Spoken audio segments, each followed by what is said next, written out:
Share বাজারের নতুন এবং গুরুত্বপূর্ণ আপডেট নিয়ে এই ভিডিওটি। তো আপনারা জানেন যে শেয়ার বাজারে ব্যবসা করতে গেলে কিন্তু শেয়ার বাজার সম্পর্কিত যে গুরুত্বপূর্ণ নিউজ ডেটা ইভেন্টগুলো থাকে সেগুলোকে নিয়ে কিন্তু আপডেটেড থাকতেই হয়, আর এই চ্যানেলে সেই ধরনের ভিডিও আপডেট দেওয়া হয়। তো যাই হোক, আজকে যে ডেটে ভিডিওটা হচ্ছে 30/7/2024। তো মার্কেটে কিছু ইম্পর্টেন্ট স্টকের ইম্পর্টেন্ট আপডেট দেখে নেবো। আপডেট বলতে কোয়ার্টার ওয়ানের ফিনান্সিয়াল রেজাল্ট। তো আপনারা জানেন যে কোয়ার্টার ওয়ানের ফিনান্সিয়াল রেজাল্টে কিন্তু সিজন চলছে, তো প্রত্যেক দিনই কোনো না কোনো কোম্পানি ফিনান্সিয়াল রেজাল্ট বেরোচ্ছে। তো তারই মধ্যে যে ইম্পর্টেন্ট পপুলার স্টকগুলো রয়েছে মার্কেটে, তাদের ফিনান্সিয়াল রেজাল্টের আপডেট প্রতিনিয়ত দেওয়ার চেষ্টা করা হয় এই চ্যানেলে। কারণ এই ফিনান্সিয়াল রেজাল্টগুলো কিন্তু আমাদের মতো রিটেল ইনভেস্টরদের কাছে ভীষণ ইম্পর্টেন্ট। এদের মাধ্যমেই বোঝা যায় যে সেই কোম্পানির বিজনেসে কীরকম তাদের গ্রোথ রয়েছে, কিনে ডিক্লাইন হচ্ছে। তো যাই হোক, চলে আসি সেই আপডেটগুলোতে। তো এই ভিডিওতে 4টি কোম্পানি যেগুলো আজকের ডেটেই ফিনান্সিয়াল রেজাল্ট বেরিয়েছে, তো সেগুলোর ফিনান্সিয়াল রেজাল্ট দেখে নেব। মার্কেটের খুবই পপুলার স্টক এগুলো। তার মধ্যে প্রথমে রয়েছে রেলওয়ে সেক্টরের একটা popular stock Titagarh rail system limited, তো যেটার একেবারে কনসলিডেটেড রেজাল্টটাই দেখে নেব। তো যে হিসাবগুলো রয়েছে কোটিতেই রয়েছে, অসুবিধা নেই। তো প্রথমে চলে আসি এই কোম্পানি ইনকামে। তো এই কোয়ার্টারে তাদের যেটা ইনকাম হয়েছে 915 কোটি, যেটা আগের কোয়ার্টারে ছিল 1067 কোটি। তো 1067টা 915 হয়েছে। তো কোয়ার্টারলি কিন্তু তাদের ইনকাম কমে গিয়েছে, আর ঠিক এক বছর আগে যেটা ছিল 914 কোটি, 914টা 915 হয়েছে। মানে ইয়ারলি দেখলেও কিন্তু খুবই সামান্য গ্রোথ দেখিয়েছে, আর কোয়ার্টারলি দেখলে অনেকটাই কিন্তু ডিক্লাইন হয়েছে, 1067 থেকে 915 হয়েছে। তো কোয়ার্টারলি ইয়ারলি দুটো ক্ষেত্রে কিন্তু খুব একটা ইমপ্রুভমেন্ট হয়নি। এবার চলে আসি এই ইনকাম করতে গিয়ে কেমন এক্সপেন্স হয়েছে। তো এই কোয়ার্টারে তাদের যেটা টোটাল এক্সপেন্স সেটা হচ্ছে 94 কোটি, যেটা আগের কোয়ার্টারে 111 কোটি ছিল। আগের কোয়ার্টারে তাদের ব্যবসা বেশি ছিল, তাদের খরচাও বেশি ছিল। এবার কিন্তু খরচাটা কমে গিয়ে 94 কোটি হয়েছে, যেটা এক বছর আগে ছিল 84 কোটি। তো ইয়ারলি তাদের মানে খরচা বেড়েছে, কোয়ার্টারলি খরচা কমেছে। এখন এই খরচাটাকে তাদের যদি ইনকাম থেকে বাদ দেওয়া হয়, তাদের প্রফিট বা লস থাকে। তো এই কোয়ার্টারে তাদের যেটা প্রফিট বিফোর ট্যাক্স সেটা হচ্ছে 90 কোটি, যেটা আগের কোয়ার্টারে ছিল 109 কোটি। 109টা 90 হয়েছে, তো কোয়ার্টারলি কমে গিয়েছে। আর এক বছর আগে ছিল 84 কোটি, তো 84টা 90 হয়েছে।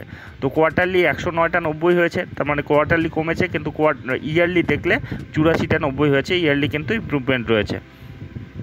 এখন সব কিছু ট্যাক্স অ্যাডজাস্টমেন্ট সব কিছু বাদ দিয়ে যেটা তারা ঘরে ঢোকালো, তো এই কোয়ার্টারে তাদের যেটা প্রফিট হয়েছে, প্রফিট ফর দ্য পিরিয়ড, সেটা হচ্ছে 67 কোটি, যেটা আগের কোয়ার্টারে ছিল 78 কোটি। তো 78টা 67 হয়েছে, তো কোয়ার্টারলি অনেকটাই কমেছে। আর ইয়ারলি দেখলে 61 থেকে 67 হয়েছে। ইয়ারলি ওয়াইজ দেখলে কিন্তু গ্রোথটা ঠিকঠাকই রয়েছে। তো যাই হোক, কোয়ার্টারলি এদের রেজাল্ট কমেছে এবং ইয়ারলি কিন্তু বেড়েছে তাদের প্রফিটেবিলিটি। একইভাবে তাদের ইপিএসেও প্রভাব পড়েছে। তো ইপিএস যদি দেখেন, যেটা এই কোয়ার্টারে হয়েছে 4.98, যেটা আগের কোয়ার্টারে ছিল 6.20, 6.20টা 4.98 হয়েছে। তো কোয়ার্টারলি কমেছে, আর ইয়ারলি 5.17 থেকে 4.58 হয়েছে। মানে ইয়ারলিও কিন্তু কমেছে, কোয়ার্টারলি ইয়ারলি দুটো ক্ষেত্রেই কিন্তু তাদের ইপিএসে কিন্তু প্রভাব পড়েছে, কমেছে আর কি। যা সিনারিও দেখলেন তাতে কিন্তু খুব একটা পজিটিভিটি দেখায়নি আর কি। ইয়ারলি একটু সামান্য গ্রোথ থাকলেও কোয়ার্টারলি কিন্তু তাদের ডিক্লাইন হয়েছে। তো যাই হোক, এরপরে আজকের ডেটে যদি দেখেন, এটা মার্কেট ক্লোজ হওয়ার পর এর যে ফিনান্সিয়াল রেজাল্টটা বেরিয়েছিল, তো সেক্ষেত্রে আজকের ডেটে কিন্তু সেরকম রিয়াকশন দেখা যায়নি আর কি। আগামীকাল কিন্তু এই যে ফিনান্সিয়াল রেজাল্টের রিয়াকশনটা দেখা যেতে পারে মার্কেটে। তো এবার চলে আসি পরের স্টকটি, যেটা আরও একটি popular stock, YD Renewable Technologies Limited. তো আজকের ডেটে কিন্তু আপার সার্কিটে শেষ করেছে 5%-এর।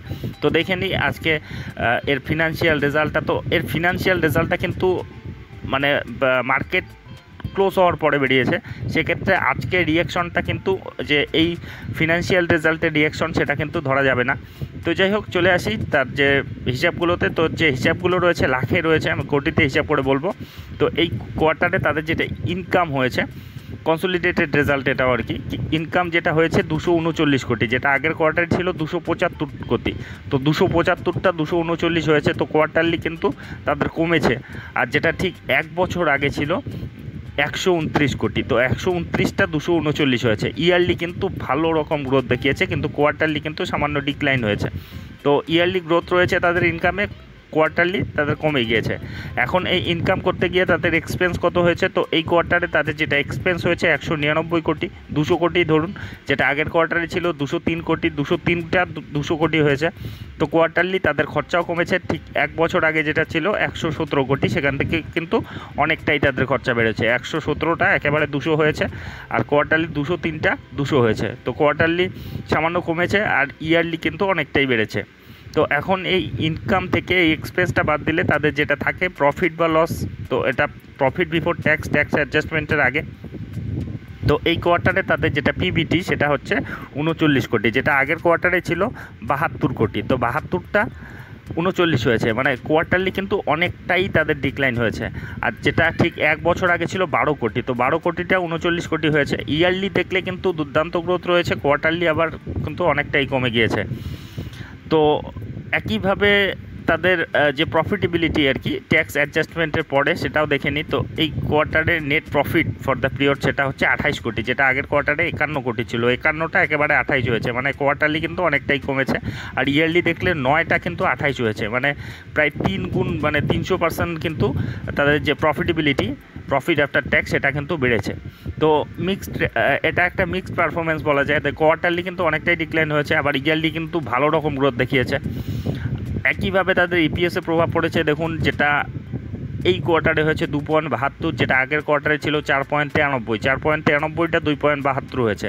আর ঠিক এক বছর আগে ছিল 0.88। তো এক্ষেত্রে ইয়ারলি অনেকটাই কমেছে, আর কোয়ার্টারলি কিন্তু কোয়ার্টারলিও কমেছে, ইয়ারলি কিন্তু বেড়েছে আর কি ইপিএসটা। তো যাই হোক, এটাও একটা মিক্সড আর কি পারফরমেন্স বলা যায়। তো এর পরিপ্রেক্ষিতে মার্কেট কী রকম রিয়াকশন দেয় সেটাই দেখার আর কি। আজকের ডেটে মার্কেট ক্লোজ হওয়ার পরই কিন্তু এটা আপডেট হয়েছিল বিএসইতে। তো যাই হোক, এর পরের যেটা কোম্পানিতে চলে যাব সেটা হচ্ছে ডিক্সন টেকনোলজি লিমিটেড। তো ডিক্সন টেকনোলজি যদি দেখেন, এটারও যে ফিনান্সিয়াল রেজাল্টটা কিন্তু আজকে মার্কেট ক্লোজ হওয়ার পরে বেরিয়েছে। তো কনসলিডেটেড রেজাল্টটাই দেখে নেব। তো যে হিসাবগুলো লাখে রয়েছে আমি কোটিতে হিসাব করে বলবো। তো এই কোয়ার্টারে তাদের যেটা ইনকাম হয়েছে সেটা হচ্ছে 6587 কোটি, যেটা আগের কোয়ার্টারে ছিল 4674 কোটি, 4674টা 6587 হয়েছে। তো কোয়ার্টারলি কিন্তু ইমপ্রুভমেন্ট অনেকটাই হয়েছে।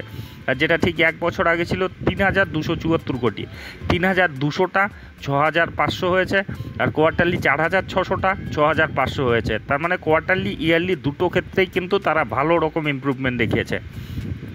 তো একইভাবে প্রভাব পড়েছে তাদের, প্রভাব পড়েছে বলতে কি এক্সপেন্সটা আর কি, এক্সপেন্সটাতে যদি দেখি এক্সপেন্সটাও কিন্তু একইভাবে আর কি বেড়েছে, কোয়ার্টারলিও বেড়েছে, ইয়ারলিও বেড়েছে। দেখুন কোয়ার্টারলি 6415, যেটা এই কোয়ার্টারে হয়েছে, আগের কোয়ার্টারে ছিল 4547, 4547টা 6415 হয়েছে। আর 3187 ছিল এক বছর আগে, সেটা 6415 হয়েছে। মানে কোয়ার্টারলি ইয়ারলি দুটো ক্ষেত্রে একইভাবে তাদের খরচাও বেড়েছে। এখন এই খরচাটাকে তাদের ইনকাম থেকে বাদ দিলে যেটা থাকে প্রফিট বা লস, তো এক্ষেত্রে প্রফিটেই রয়েছে, যেটা প্রফিট বিফোর ট্যাক্স সেটা হচ্ছে এবারে 179 কোটি, যেটা আগের কোয়ার্টারে ছিল 129 কোটি, 129টা 179 হয়েছে। কোয়ার্টারলিও ইমপ্রুভমেন্ট হয়েছে, আর ইয়ারলি দেখলে 90 কোটি ছিল, সেখান থেকে কিন্তু প্রায় দ্বিগুণ হয়ে গিয়েছে, 179 কোটি হয়েছে। তো ইয়ারলি দেখলে দুর্দান্ত গ্রোথ রয়েছে, কোয়ার্টারলিও কিন্তু দুর্দান্ত গ্রোথ রয়েছে। একইভাবে ইপিএসটা দেখুন 23.35 হয়েছে, যেটা আগের কোয়ার্টারে ছিল 16.31, 16টা 23 হয়েছে। আর ইয়ারলি দেখলে 11টা 23 হয়েছে, মানে দ্বিগুণ হয়ে গেছে ইয়ারলি হিসাবে দেখলে। তো কোয়ার্টারলি ইয়ারলি দুটো ক্ষেত্রেই কিন্তু তারা ইমপ্রুভমেন্ট দেখিয়েছে, মানে এটা কিন্তু একেবারে একটা ফ্রেশ আর কি ভালো একটা পারফরমেন্স বলা যায়। তো এর পরিপ্রেক্ষিতে মার্কেটে কীরকম রিয়াকশন দেয় সেটাই দেখার, কারণ ভালো রকম পজিটিভিটি দেখিয়েছে তারা তাদের পারফরমেন্সে। আজকের ডেটে যদি দেখেন, এটা মোটামুটি 3% মতো পজিটিভিটি দেখিয়েছে, 336 টাকা আজকের ডেটেই বেড়েছে, 11,964তে ট্রেড করছে। তো আগামীকালই বোঝা যাবে রিয়াকশনটা। তার পরের কোম্পানিতে চলে যাব, যেটা ভিভিএল, বরুণ বেভারেজ লিমিটেড, যেটা কিন্তু মার্কেট চলাকালীন মোটামুটি 12টার আশেপাশে আর কি, 12টার আগে আগে কিন্তু এর ফিনান্সিয়াল রেজাল্ট বেরিয়েছে, এবং রেজাল্টের পরে কিন্তু বড় একটা রিয়াকশন দেখা গিয়েছে। তো সেটা কিন্তু একটা নেগেটিভ রিয়াকশন ছিল, যেটা আপডেটও দেওয়া হয়েছে এর আগের ভিডিওতে। তো যাই হোক, এর যে ফিনান্সিয়াল রেজাল্টটা দেখে নিন, এগুলো মিলিয়নে রয়েছে, তো আমি কোটিতে হিসাব করে বলবো। তো কনসলিডেটেড রেজাল্ট এটাও। তো এই কোয়ার্টারে তাদের যেটা ইনকাম হয়েছে 7377 কোটি, যেটা আগের কোয়ার্টারে ছিল 4406 কোটি, 4406টা 7377 হয়েছে। তো কোয়ার্টারলি ইমপ্রুভ হয়েছে। আর ইয়ারলি দেখলে 5741টা 7300 77 হয়েছে। তো কোয়ার্টারলি ইয়ারলি দুটো ক্ষেত্রেই কিন্তু তারা ইমপ্রুভমেন্ট দেখিয়েছে। আচ্ছা সিকোয়েন্সটা একবার মিলিয়ে নেই, হ্যাঁ ঠিকই রয়েছে, মানে কোয়ার্টারলি তাদের 4400 থেকে 7300 হয়েছে, আর ইয়ারলি 5700 থেকে 7300 হয়েছে। তো কোয়ার্টারলি ইয়ারলি দুটো ক্ষেত্রে ইমপ্রুভমেন্ট দেখিয়েছে। এখন এই ইনকাম করতে গিয়ে তাদের এক্সপেন্সটা দেখি, এক কোয়ার্টারে তাদের যেটা এক্সপেন্স 5714, 5700, যেটা আগের কোয়ার্টারে ছিল 3690। তা সেখান থেকে কিন্তু অনেকটাই তাদের কিন্তু এক্সপেন্সও বেড়েছে। আর ঠিক এক বছর আগে ছিল 4400। তো কোয়ার্টারলি ইয়ারলি দুটো ক্ষেত্রেই তাদের খরচাও বেড়েছে। এখন এই ইনকাম থেকে খরচা বাদ দিয়ে যেটা থাকে প্রফিট বা লস, তো যেটা প্রফিট বিফোর ট্যাক্স অ্যাডজাস্টমেন্টের আগে সেটা হচ্ছে 1663 কোটি, যেটা আগের কোয়ার্টারে ছিল 715 কোটি। তো 715টা 1663 হয়েছে, প্রায় দ্বিগুণ হয়ে গিয়েছে কোয়ার্টারলি। আর ইয়ারলি দেখলে 1311 ছিল, সেটা 1663 হয়েছে। তো কোয়ার্টারলি ইয়ারলি দুটো ক্ষেত্রেই কিন্তু তারা ইমপ্রুভমেন্ট দেখিয়েছে। কোয়ার্টারলি তো ভালো রকম গ্রোথ দেখিয়েছে এবং ইয়ারলিও কিন্তু গ্রোথ রয়েছে।